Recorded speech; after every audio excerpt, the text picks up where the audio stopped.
So அந்த முகமது மர்சூக் சேனா films விநியோகஸ்தர் வந்து சிவாஜி கணேசன் அவர்களை சந்திச்சு நீங்கள் நடிக்கிறதுக்கு நான் ஒரு படத்தை தயாரிக்கணும்னு கால் ஷீட் கேட்கும்போது அவர் நான் ரொம்ப பிஸின்னு சொல்லவும் இவருக்கு ரொம்ப கோவம் ஆயிடுச்சான். வெளியே வந்து நேராக பார்த்தவர் கண்ணு முன்னாடி விஜயராஜ் வந்து பட்டிருக்காரு. உடனே தன் கழுத்துல இருந்த ஒரு தங்கச்சங்கிலியை தூக்கி விஜயராஜ் கழுத்துல போட்டுட்டு, நீ அடுத்து ஒரு படத்துல நடிக்க போற, நான் தான் வந்து தயாரிக்க போறேன், விருப்பம் இருக்கா அப்படின்னு சொல்லி கேட்டிருக்காரு. அப்போ வந்து அவங்க ஒரு இயக்குனர் கிட்ட போய் சொல்லி என் கேள்விக்கு என்ன பதில்ல விஜயகாந்த் அவர்களை வந்து நடிக்க வைக்கிறதுக்கு கோரிக்கை வச்சிருக்காங்க. தயாரிப்புக்கு நான் சப்போர்ட் பண்றேன், இந்த படத்தை வந்து மதுரை ஏரியால நான் விநியோகம் பண்றேன்னு சொல்லி முகமது மர்சூக் அந்த படத்துல இணைஞ்சிருக்காரு. விஜயகாந்துக்கு வில்லன் ரோல் கொடுக்கப்பட்டிருக்கு.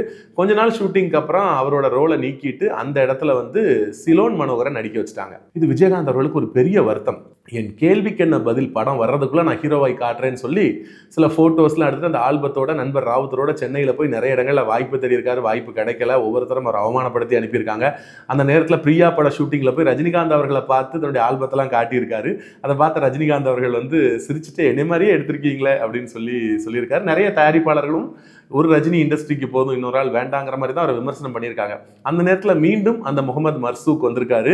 விஜயகாந்த் அவர்களை பார்த்து இந்த முறை நான் நடிக்க வைக்கிறேன் கட்டாயம்னு சொல்லி மீண்டும் வந்து எம்ஏ காஜாங்கிற இயக்குனரை போய் பார்த்து அவர் இயக்கிட்டு இருந்த இனிக்கும் இளமை படத்தில் 1979 விஜயகாந்த் அவர்களை வந்து என்னுடைய தம்பி அப்படின்னு சொல்லி அறிமுகப்படுத்தி இவரை நீங்கள் இந்த படத்தில் கண்டிப்பாக ஒரு ரோலில் நடிக்க வைக்கிறீங்க, மிக சிறப்பான நடிப்பை அவர் கொடுப்பாருன்னு ரெக்கமெண்ட் பண்ணியிருக்காரு.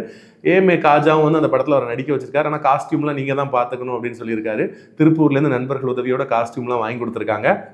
அந்த படத்தில் வில்லனா அறிமுகமாகி விஜயகாந்த் நடித்து வெளியாகி அந்த படம் வெற்றி பெற்று தொடர்ந்து அவர் சினிமா துறையில் வந்தது எல்லாமே வரலாறு. ஆனால் அவர் சினிமா துறையில் வர்றதுக்கு காரணம் அந்த முகமது மர்சூக் அப்படிங்கிறவருடைய அந்த கோபம் தான்.